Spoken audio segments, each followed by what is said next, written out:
세상에서 가장 부유한 사람들은 누구일까요? 일론 머스크, 제프 베이조스, 워렌 버핏.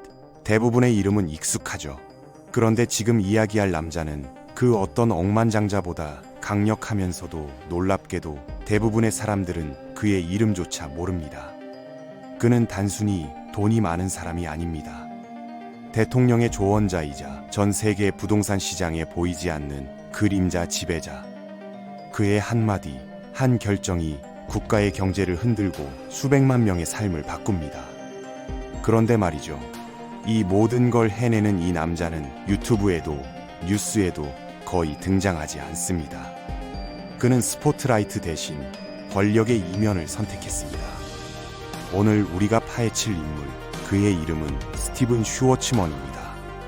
세계 37번째 부자, 그리고 세계 최대 사모펀드 블랙스톤의 창립자이자 회장, 운용 자산만 무려 1200조 원.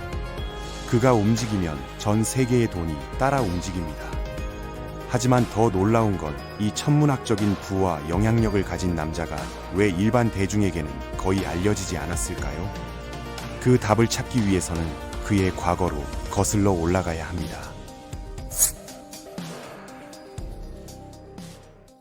슈워츠먼의 어린 시절은 그리 특별해 보이지 않았습니다. 스티븐의 아버지 조셉은 전형적인 미국 중산층의 표본이었습니다. 아무것도 없는 상태에서 홈굿즈 사업을 시작해 지역에서 가장 성공한 상점 중 하나로 키워냈죠. 하지만 젊은 스티븐에게 이 성공은 오히려 답답함의 원천이었어요. 14세의 스티븐은 이미 기업가적 본능을 드러내기 시작했습니다. 형들이 실제 잔디를 깎는 동안 자신은 사업 운영에 집중하는 잔디깎기 서비스를 운영했거든요. 하지만 대부분의 시간은 여전히 아버지의 상점에서 시간당 10센트를 받으며 온갖 잡일을 해야 했습니다. 손수건 정리부터 커튼 포장까지 매일 똑같은 반복 작업이 그를 기다리고 있었어요. 조셉은 자신의 아버지로부터 이 사업을 물려받았고 평생을 바쳐 운영해왔습니다. 그는 이것으로도 만족했지만 스티븐은 달랐어요. 왜 펜실베이니아로 확장하지 않는 거죠? 시카고나 뉴욕은 어떻고요? 젊은 스티븐의 머릿속에는 이미 전국적 체인점의 그림이 그려져 있었습니다. 하지만 아버지에게 확장 계획을 제안했을 때 돌아온 것은 단호한 거절이었어요. 조셉은 안정적인 지역 사업의 가치를 설명하려 했지만 스티븐은 이해할 수 없었습니다. 왜 더 큰 꿈을 꾸지 않는 걸까요? 이때부터 스티븐의 마음속에는 반드시 제국을 건설하겠다는 야망이 자리 잡기 시작했어요. 고등학교 시절 그의 야망은 더욱 구체적인 형태로 나타났습니다. 학생회장 선거에 출마한 것이죠. 이는 단순한 학교 정치가 아니었어요. 리더십에 대한 첫 번째 진지한 도전이었습니다. 대학 입학에서도 그의 대담함이 드러났어요. 하버드와 프린스턴이 그를 거절했을 때 그는 포기하지 않았습니다. 동전을 던져 하버드 입학 담당자에게 전화를 걸어 입학 거절이 실수였다고 주장한 것입니다. 결국 그는 예일 대학교에 입학하게 됩니다. 그곳에서 그의 진가가 발휘되기 시작했죠. 발레 동아리를 창설한 것입니다. 당시 예일에서는 남녀 학생들 간의 교류가 거의 없었는데 그의 클럽이 이들을 연결하는 역할을 했어요. 더 놀라운 것은 28년 된 남자 기숙사 출입 금지 규정에 도전한 일입니다.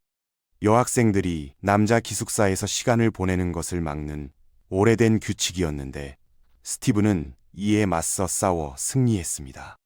이런 활동들 덕분에 그는 예일에서 상당한 인기를 얻었고 결국 스컬앤본즈 클럽에 초대받게 됩니다. 예일에서 가장 비밀스럽고 배타적인 사교 단체 중 하나였죠. 1969년 예일을 졸업한 후 그는 잠시 군 복무를 마치고 드디어 꿈의 학교인 하버드 경영대학원에 입학했습니다. 1972년 석사 학위를 받은 스티븐은 마침내 월스트리트로 향할 준비가 되었어요. 하지만 그가 마주하게 될 현실은 상상보다 훨씬 가혹했습니다. 도널드슨 러프킨 젠렛 투자은행에서의 첫 면접에서부터 그의 협상 본능이 드러났어요. 연봉 $10,000를 제시받았을 때 그는 더 많은 금액을 요구할 용기를 냈습니다. 예일 동문 중에 같은 회사에서 $11,000를 받는 사람을 안다고 했거든요. 결국 그는 동기들 중 최고 연봉을 받으며 회사에 입사했습니다. 하지만 진짜 시련은 지금부터였어요. 리먼 브라더스로 이직한 순간부터 그의 고난이 시작되었습니다. 발을 들여놓는 순간부터 마치 고기 분쇄기를 통과하는 것 같았죠. 훈련 과정은 잔혹했고 상사들의 요구는 완벽주의 그 자체였습니다. 68페이지짜리 항공사 보고서를 제출했을 때의 이 일이 대표적이에요. 56페이지에서 오타 하나를 발견한 상사가 즉시 전화로 호통을 쳤거든요. 이런 식으로 모든 작업이 현미경으로 관찰되고 면밀히 검토되었습니다. 더욱 충격적인 순간은 첫 이사회의 회의에서 벌어졌어요. 동료와 함께 회의실에 앉아 있을 때 란이라는 파트너가 갑자기 그를 향해 소리쳤습니다. 당신은 누구입니까? 모든 사람의 시선이 스티븐에게 집중되었고 그는 헤드라이트에 비친 사슴처럼 얼어붙었어요. 심장이 쿵쾅거리고 호흡이 가빠졌죠. 도대체 무슨 일인지 이해할 수 없었습니다. 왜 당신은 여기 앉아 있습니까? 란의 추궁이 계속되었어요. 리먼에서의 첫 해는 군대를 어린이 놀이터로 만들어버릴 정도로 혹독했습니다. 상층부의 언어적 압박은 대부분의 신입사원들을 무너뜨리기에 충분했지만 스티븐 같은 몇몇에게는 오히려 강철 같은 정신력을 만들어 주었어요. 전환점은 피터슨이 리먼의 새로운 CEO가 되면서 찾아왔습니다.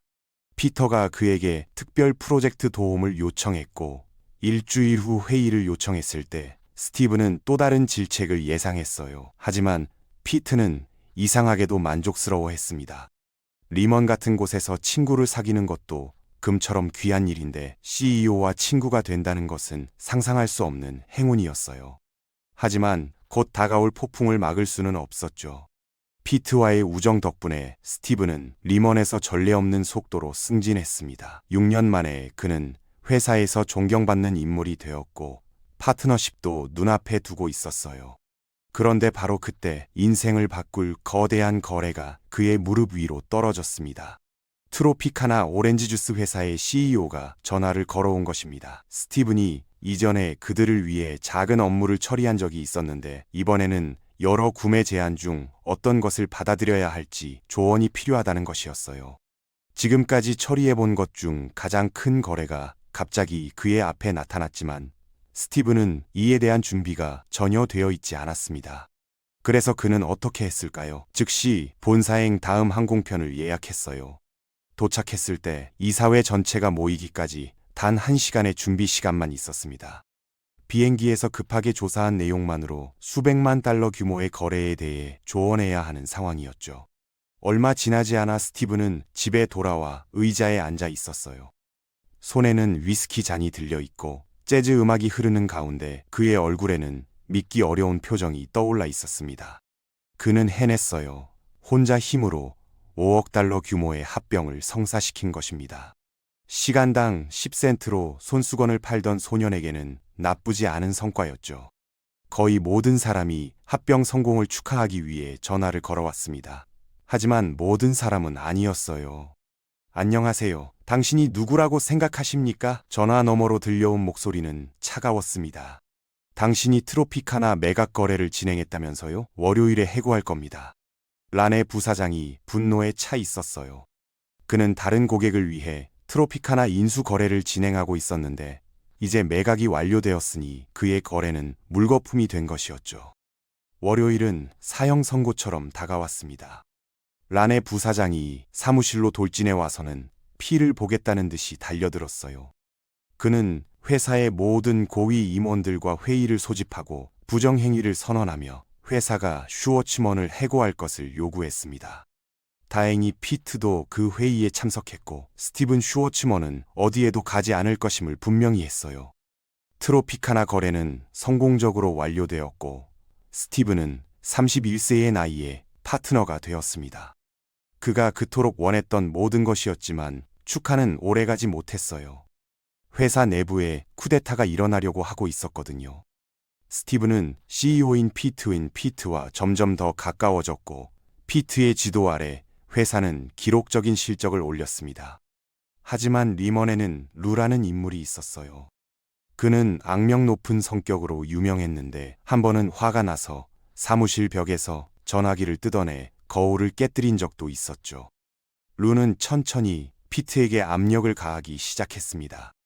처음에는 승진을 원한다고 했고 피트가 그를 사장으로 임명했어요. 그 다음에는 공동 CEO가 되고 싶다고 했고 피트는 다시 그에게 기회를 주었습니다. 마침내 루는 모든 것을 원한다고 결정했어요. 루가 다른 파트너들을 설득했고 이제 때가 온 것입니다. 피트는 10년간의 헌신적인 봉사 끝에 루에게 마지막 양보를 했어요. 피트가 리먼을 떠나고 루가 새로운 CEO로 취임한 것입니다. 얼마 지나지 않아 상황은 더욱 악화되었어요. 루가 이끄는 새로운 경영진은 일련의 잘못된 결정을 내렸고 몇 달 안에 리먼은 심각한 재정적 위험에 처했습니다. 간단히 말해서 리먼이 파멸하려던 바로 그 순간 아메리칸 익스프레스가 그들을 인수했어요. 스티븐이 주도한 매수 덕분에 리먼은 완전한 몰락을 피할 수 있었죠. 이제 스티븐은 리먼을 그 어느 때보다 더 미워하게 되었습니다. 38세인 그는 마침내 자유의 몸이 되었어요. 두 아이를 둔 가장이 되어 정착할 때가 되었지만 너무 불안했습니다. 리먼 브라더스 매각이 발표되던 그날 밤 스티븐은 루를 만나러 갔어요. 건물은 거의 비어 있었지만 그는 루가 사무실 어둠 속에 혼자 앉아 있는 것을 보았습니다. 그의 혁명가 무리들은 다른 파트너들과 함께 그를 버렸어요. 스티븐의 존재를 알아차린 루가 그를 불렀습니다. 그는 자신이 얼마나 부끄러운지, 리먼을 어떻게 무릎 꿇렸는지, 그리고 모든 것을 끝내고 싶어 한다고 이야기했어요. 스티븐이 어둠 속에서 그의 옆에 앉았을 때 그 순간 모든 것이 씻겨 내려간 것 같았습니다.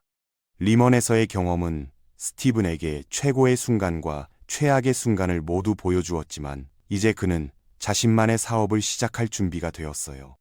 리먼에서 자유로워진 스티븐은 피트와 다시 친구가 되어 회사를 처음부터 세우기로 결정했습니다. 그들은 매일 레스토랑에 앉아 몇 시간씩 이야기를 나누며 어떤 종류의 사업을 시작할지 계획했어요. 훌륭한 전략 계획이 나왔습니다. 임대료를 지불하기 위한 자문 업무를 수행하고 인수 사업에 뛰어들기로 한 것이에요. 솔직히 말해서 1980년대 중반에는 돈을 벌기 위한 쉬운 방법처럼 보였거든요. 스티븐은 회사 이름을 피터슨 앤 슈워츠먼으로 짓고 싶어 했지만 피트는 회사가 실패하면 그들의 이름이 전면에 나오는 것을 원하지 않았어요. 잠시 회사 이름을 고민한 후 두 사람은 결국 블랙스톤으로 결정했습니다.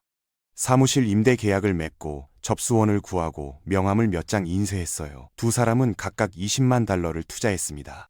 이제 블랙스톤 그룹의 웅장한 개장 시간이었어요. 그들은 뉴욕타임스에 전면 광고를 내고 사업을 확대하기 위해 아는 모든 사람에게 편지를 썼습니다. 수십 년 동안 함께 일하면서 모은 모든 연락처에게 말이죠. 스티븐은 그날 밤 잠을 잘 자며 다음 날은 일이 넘쳐날 것이라고 확신했어요. 하지만 다음 날도 그 다음 날도 아무 일도 일어나지 않았습니다. 며칠이 몇 주로 이어지고 침묵은 귀청이 터질 듯 했어요. 상황이 가장 암울해 보이던 그때 블랙스톤에 드디어 한 줄기 빛이 비치기 시작했습니다. 어느 날 전화가 울렸고 조금씩 일이 들어오기 시작했죠. 규모는 작고 중요하지 않은 일들이었지만 그래도 돈이 되는 일들이었습니다. 자문 업무가 이어지자 슈워츠먼은 새로운 가능성을 감지했습니다. 그들이 지금까지 해오던 일과는 완전히 다른 미친 짓처럼 들리지만 어쩌면 진짜 효과가 있을지도 모르는 아이디어였죠. 그것은 바로 사모펀드 사업이었습니다. 문제는 첫 번째 펀드를 조성하는 일이 상상 이상으로 어렵다는 것이었어요. 투자 경험조차 없는 두 사람이 우리는 역사상 세 번째로 큰 사모펀드를 만들겠다고 선언했으니까요. 사모펀드란 성과가 부진한 회사를 수리해서 되살리는 일과 같습니다. 낡은 집을 고치고 새 페인트 칠을 하듯 기업의 구조를 바꾸고 효율을 높인 뒤 몇 년 후 더 큰 이익을 남기고 되파는 것이죠. 하지만 블랙스톤이 이런 기업 수리공이 되기 전에 해결해야 할 문제가 하나 있었습니다. 바로 전쟁 자금, 즉 투자금을 확보하는 일이었죠. 아직 이름조차 알려지지 않은 신생 회사에 누가 돈을 맡기겠습니까? 그들은 계획을 발표한 뒤 끝없는 거절의 벽에 부딪혔습니다. 하루에도 수십 번씩 안 된다는 말을 들어야 했죠. 이 과정은 자존심이 조금이라도 남아있다면 마치 사포로 긁히는 듯한 고통이었습니다. 결국 그들은 몇몇 투자자와 계약을 맺었습니다. 매트라이프가 5천만 달러를, 뉴욕 라이프가 2,500만 달러를 내놓았죠. 단 하나의 조건이 있었습니다. 총 펀드 규모가 최소 5억 달러는 되어야 한다는 것이었어요. 하지만 현실은 냉정했습니다. 가장 잔혹한 업계 중 하나에서 그들은 수없이 거절당했죠. 두 사람은 포기하지 않았습니다. 도시에서 도시로, 투자자에서 투자자로 날아다니며 6개월 동안 수십 번의 회의를 이어갔지만 결과는 단 한 푼의 추가 투자도 얻지 못한 판매 지옥이었어요. 마지막 희망은 프루덴셜 생명보험이었습니다. 그들은 뉴워크에서 최고 투자 책임자와 점심 미팅을 잡았죠. 그 남자는 화이트 브레드에 참치 샌드위치를 먹고 있었고 스티븐은 그 앞에서 담담히 사모펀드의 비전을 설명했습니다. 그는 한동안 아무 말도 하지 않았습니다. 그저 씹고 삼켰죠. 스티븐은 포기하지 않고 말을 이어갔습니다. 샌드위치의 절반이 사라질 즈음 마침내 그가 고개를 들더니 이렇게 말했어요. 좋은 생각이군요. 1억 달러 투자하죠. 그 순간을 스티븐 슈워츠먼은 지금도 생생히 기억합니다. 그는 생각했죠. 이 사람이 정말 1억 달러를 준다고? 세계적인 금융사의 대표가 투자한다면 다른 이들은 반드시 따라올 것입니다. 슈워츠먼은 그 한 명에 신뢰할 수 있는 큰 손만 있으면 모든 퍼즐이 완성된다는 걸 알고 있었어요. 결국 그는 원하던 자금을 끌어모으는 데 성공했습니다. 모든 금융 전문가들이 알고 있듯이 돈을 벌고 싶다면 먼저 돈이 있어야 한다. 사모펀드만큼 이 말이 정확히 들어맞는 곳은 없죠. 막대한 전쟁 자금을 손에 넣은 블랙스톤은 정교한 분석과 냉철한 판단으로 시장의 틈을 찾아냈습니다.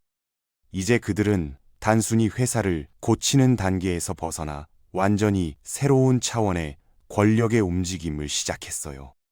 1996년 블랙스톤은 미국에서 두 번째로 큰 장내 및 묘지 회사인 렌그룹과 손을 잡고 업계를 통합하기 시작했습니다.